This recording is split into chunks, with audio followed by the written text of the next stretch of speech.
சாப்பிடவே மாட்டார். வெகு பிடிவாத காரி எங்கள் சம்பந்தி சாப்பிடவே மாட்டார். தஞ்சாரா பொடி துணை என இருக்கையில் சம்பந்தி சாப்பிட வைப்பேரே.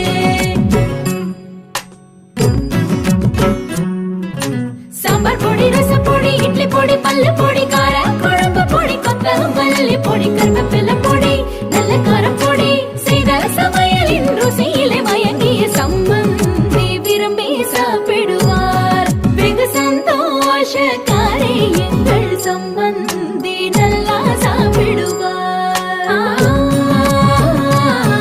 தஞ்சாரா தஞ்சாரா தஞ்சாரா. மருமகளின் முதல் சீதனம் தஞ்சாரா சமையல் பொடிகள்.